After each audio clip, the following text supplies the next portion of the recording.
तावीज की आड़ में छिपी शैतानी चाल, एक पंडित की हवस जो औरतों की इज्जत निगलती थी, एक ऐसी कहानी जो आपके पैरों तले जमीन खींच लेगी, आपकी रूह को झकझोर देगी और दिल को दहला देगी।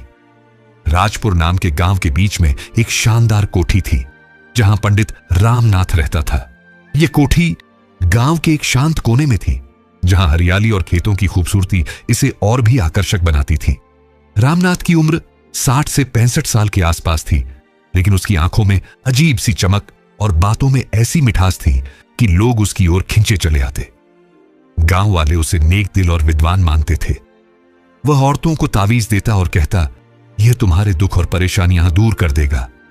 लेकिन यह तावीज महज एक बहाना था। रामनाथ औरतों के जज्बातों से खेलता, उनकी कमजोरियों को समझता और उनकी इज्जत को दांव पर लगाता। वह इतना चालाक था कि कोई उस पर उंगली नहीं उठा सकता था। गांव वालों को लगता कि वह एक नेक इंसान है, लेकिन उसकी कोठी की चार दीवारी के पीछे एक अंधेरी कहानी छिपी थी। इसी गांव राजपुर में राधा रहती थी। राधा खूबसूरत और बुद्धिमान थी। उसकी आंखों में मासूमियत और दिल में हिम्मत थी। वह एक गरीब किसान की बेटी थी और उसका जीवन मेहनत और सपनों के बीच गुजरता था। राधा का दिल हरीश पर आ गया था, जो गांव का एक ईमानदार दुकानदार था। हरीश की दुकान गांव के चौराहे पर थी, जहां वह छोटी मोटी चीजें बेचता था। उसकी सादगी और मेहनत ने गांव वालों का दिल जीता था।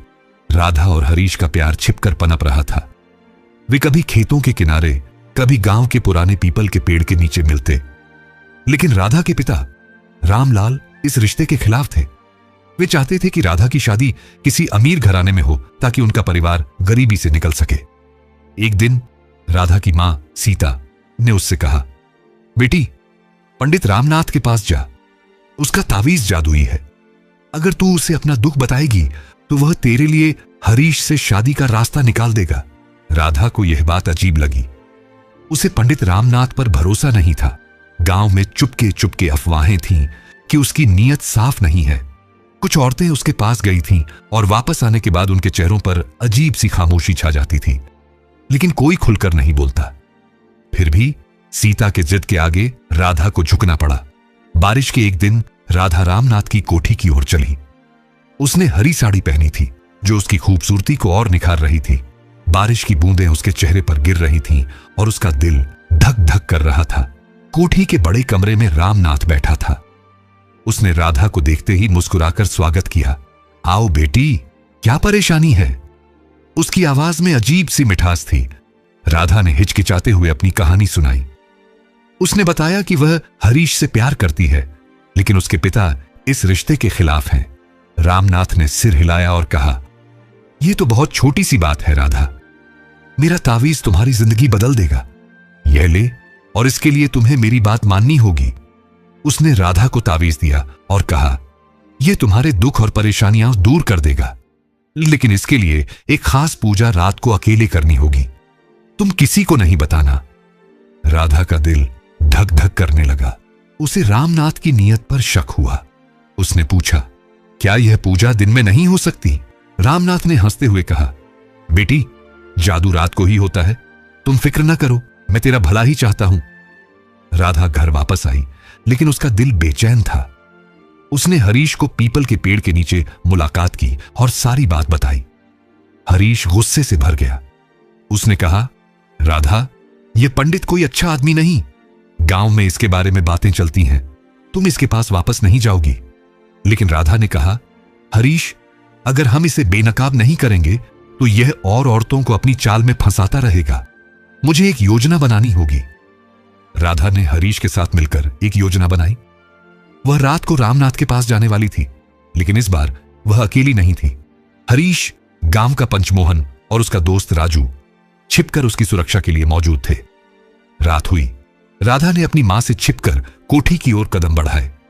बारिश अब भी जारी थी और उसका दुपट्टा भीग चुका था। रामनाथ अपनी कोठी में बैठा उसका इंतजार कर रहा था। उसने राधा को देखकर मुस्कुराते हुए कहा, आओ राधा, आज तेरा प्यार का सपना सच होगा। उसने पूजा शुरू की और तावीज दिया, कहते हुए, यह तुम्हारे दुख और परेशानियां दूर कर देगा। लेकिन उसकी नजरें राधा पर टिकी थीं। जैसे ही वह राधा के करीब आया और उसका हाथ पकड़ने की कोशिश की, राधा ने जोर से चिल्लाया, यह क्या कर रहे हो पंडित जी? उसी पल हरीश, मोहन और राजू कमरे में दाखिल हुए। रामनाथ घबरा गया। उसने भागने की कोशिश की, लेकिन गांव वालों ने उसे पकड़ लिया। राधा ने सबको रामनाथ की असलियत बताई कि वह तावीज के बहाने औरतों को धोखा देता था। गांव वालों ने उसे सजा दी और गांव से निकाल दिया। राधा की हिम्मत की कहानी गांव में मशहूर हो गई। राधा के पिता रामलाल ने भी हरीश से उसकी शादी स्वीकार कर ली। 1 साल बाद राधा और हरीश की शादी हुई। शादी के दिन हरीश ने राधा के हाथ में एक चांदी का कंगन पहनाया, जो प्यार का बंधन था, न कि किसी पंडित की चालाकी का। राधा ने घर संभाला और गांव की औरतों को सिलाई और कढ़ाई सिखाने लगी। हरीश ने अपनी दुकान को बढ़ाया और दोनों का प्यार हर दिन गहरा होता गया। लेकिन रामनाथ की कहानी खत्म नहीं हुई। उसके दिल में बदले की आग सुलग रही थी। वह गांव से निकल गया, लेकिन उसने कसम खाई कि वह राधा और गांव वालों से हिसाब चुकता करेगा। 1 साल बाद गांव में एक नई अफवाह फैली।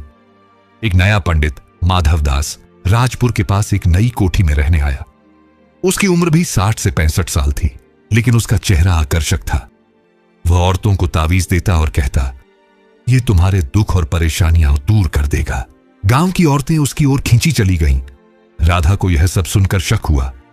उसने हरीश से कहा, यह माधव दास कोई नया पंडित नहीं, मुझे लगता है कि यह रामनाथ की नई चाल है। हरीश ने हंसते हुए कहा, राधा, तेरा शक अब हर नए पंडित पर जा पड़ता है, लेकिन ठीक है, हम जांच करेंगे। राधा ने अपनी दोस्त सजनी को साथ लिया, जो गांव की एक बहादुर और चालाक लड़की थी। सजनी माधव दास की कोठी गई। उसने एक सादी सी साड़ी पहनी और परेशानी का रंग चढ़ाया। माधव दास से मिलकर उसने कहा, पंडित जी, मुझे अपनी शादी की चिंता है।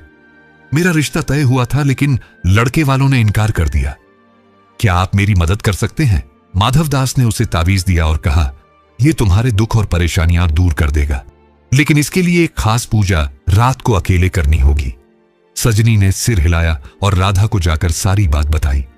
राधा का शक यकीन में बदल गया। उसने कहा, यह रामनाथ ही है।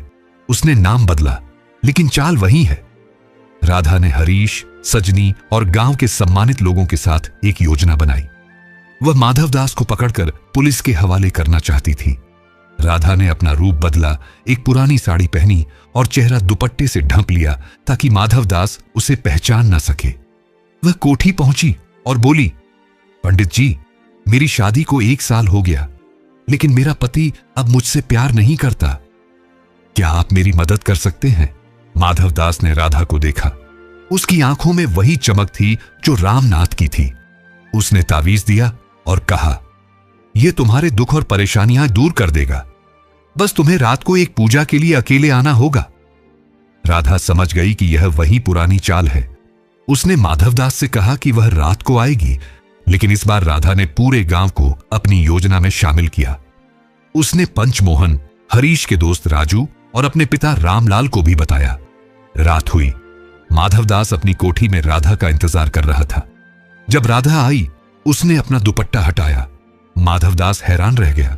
उसने राधा को पहचान लिया और चिल्लाया, तू वही लड़की है जिसने मुझे गांव से निकाला था।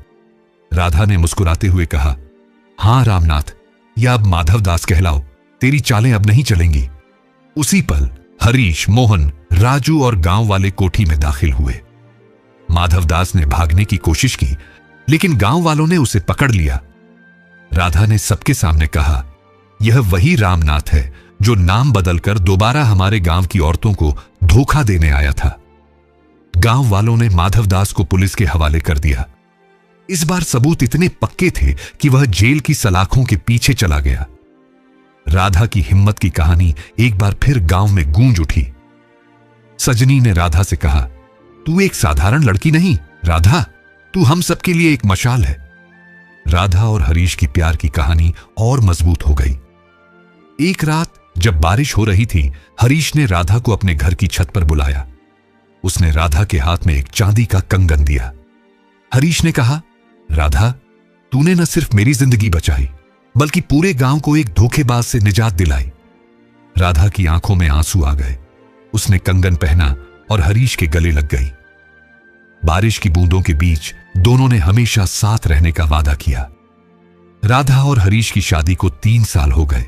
उनके 2 बच्चे थे, 3 साल का बेटा वीरेंद्र और 1 साल की बेटी गीता। राधा घर संभालती थी और गांव की औरतों को सिलाई और कढ़ाई सिखाती थी। हरीश की दुकान अब गांव की सबसे बड़ी दुकान बन चुकी थी। एक दिन गांव में एक नई हलचल मची। एक नया आदमी आया जो खुद को संत सत्यनाथ कहता था।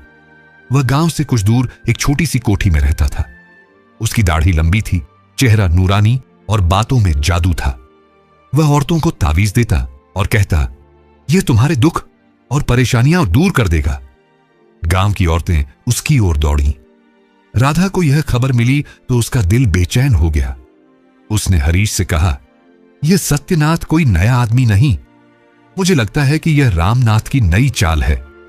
हरीश ने हंसते हुए कहा, राधा, तेरा शक अब हर नए संत पर जा पड़ता है। ले ठीक है, हम जांच करेंगे। राधा ने अपनी भाभी कमला को साथ लिया। कमला गांव की एक बोल्ड औरत थी। कमला सत्यनाथ के पास गई। उसने एक परेशान औरत का रूप धरा और बोली, संत जी, मेरे घर में कलह हो रही है, क्या आप मेरी मदद कर सकते हैं? सत्यनाथ ने उसे तावीज दिया और कहा, यह तुम्हारे दुख और परेशानियां दूर कर देगा, लेकिन इसके लिए एक पूजा रात को अकेले करनी होगी। कमला ने सिर हिलाया और राधा को जाकर सारी बात बताई। राधा का शक यकीन में बदल गया। उसने कहा, यह रामनाथ की तीसरी चाल है। वह बार बार नाम बदलकर हमें धोखा देने की कोशिश कर रहा है। राधा ने गांव के युवाओं, अपने भाई मोहन और हरीश के दोस्त राजू को शामिल किया। वह सत्यनाथ से खुलेआम मिलने गई और बोली, संत जी, मैं राधा हूं। आपका तावीज गांव में बहुत मशहूर है, क्या आप मेरी भाभी की पूजा कर सकते हैं? सत्यनाथ राधा को देखकर घबरा गया। उसने खुद को संभालते हुए कहा, हां बेटी, जरूर। राधा ने कहा, लेकिन पूजा सबके सामने होगी, दिन में। सत्यनाथ ने हिचकिचाते हुए हामी भरी।